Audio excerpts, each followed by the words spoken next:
హైదరాబాద్ చుట్టుపక్కల 30 ఏళ్ల క్రితం 40 ఏళ్ల క్రితం చిన్న ఉద్యోగాలు చేసుకునేవాళ్ళు, చిన్న వ్యాపారం చేసుకునేవాళ్ళు. ఆనాడు భూములు కొనుక్కొని ఇల్లు కట్టుకుంటున్న సందర్భంలో మళ్ళీ మాకు వేరే రిజిస్ట్రేషన్ ఉందని చెప్పి దొంగ డాక్యుమెంట్స్ సృష్టించుకొని పోలీసు వాళ్ళని మేనేజ్ చేసుకొని రెవెన్యూ అధికారులను మేనేజ్ చేసుకొని పేదలు కట్టుకునేటువంటి ఇళ్ల మీద దౌర్జన్యం చేస్తున్నారు. మొన్న అరుంధతి నగర్లో, బాలాజీ నగర్, జవహర్ నగర్లో ఇట్నే చేస్తే మేము పోయి వచ్చినాం.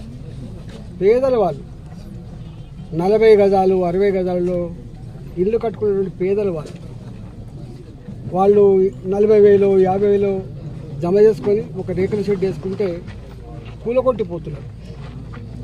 50,000 రూపాయల నుంచి 2 లక్షల రూపాయలు ఇస్తే తప్ప పేదలు ఆ రేకుల షెడ్లు వేసుకునే పరిస్థితి లేదు. దాని మీద నేను రెవెన్యూ మంత్రి గారితో మాట్లాడినా, కలెక్టర్ గారితో మాట్లాడినా, సిపి గారితో కూడా మాట్లాడినా.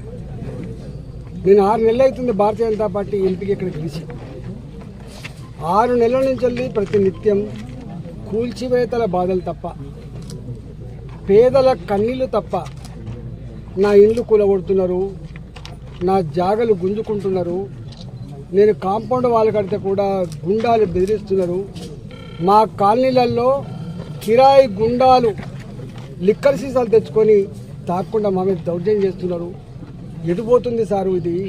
ఇంత పెద్ద విశ్వనగరం అని చెప్తా ఉన్నారు, ఇంత గొప్ప పోలీస్ అని చెప్తా ఉన్నారు, పేదల ప్రాణాలకు రక్షణ లేకుండా పోతుందని చెప్పి కన్నీళ్ళు పెడతా ఉన్నారు.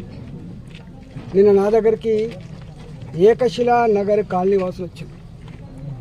1985, ఇవాళ కాదు నిన్న కాదు, 1985 ఆనాడు ఇక్కడ ఎకరం 10,000 రూపాయలు 5,000 రూపాయలకి ఎకరం ఉండే. ఇక్కడ ఆనాడు రియల్ ఎస్టేట్ వాళ్ళు ప్లాట్ చేస్తే కొనుక్కున్నారు. వాళ్ళు అందరూ కూడా రెవెన్యూ ఉద్యోగులు ఉన్నారు, ఇలా పోలీస్ డిపార్ట్మెంట్లో పనిచేసే వాళ్ళు ఉన్నారు, రిజిస్ట్రేషన్ ఆఫీస్లో పనిచేసే వాళ్ళు ఉన్నారు. ఇలా 32 డిపార్ట్మెంట్లలో పనిచేసేటువంటి ఆనాటి చిన్న ఉద్యోగులు ఇక్కడ జాగాలు కొనుక్కున్నారు. ఇవాళ ఆ జాగాలు ఇక్కడ ఇల్లు కట్టుకుందామంటే ఆనాడు దొంగల భయం కాబట్టి, రాళ్ళు రప్పలున్న గుట్టల భూములు కాబట్టి, చెట్లు కంచెలున్న భూములు కాబట్టి సెక్యూరిటీ భయపడి ఆనాడు కట్టుకొని మెల్లమెల్లగా జాగాల ఖరీదు పెరుగుతున్నప్పుడు, వాళ్ళకు 4 పైసలు జమ అవుతున్నప్పుడు ఇల్లు కట్టుకునే ప్రయత్నం చేసి కొంతమంది ఇల్లు కట్టుకున్నారు.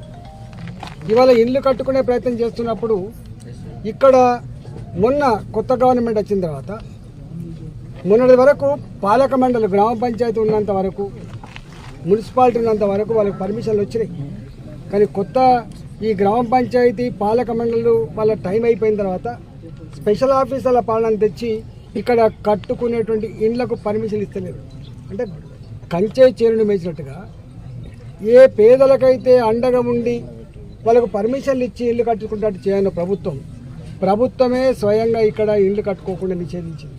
పర్మిషన్ ఇస్తలేదు. ఇవాళ కట్టుకునేటువంటి వాటికి కూలగొడతా ఉన్నారు. కూలగొట్టేది ప్రభుత్వ అధికారులు కాదు, కూలగొట్టి గుండాలు కూలగొడతా ఉన్నారు.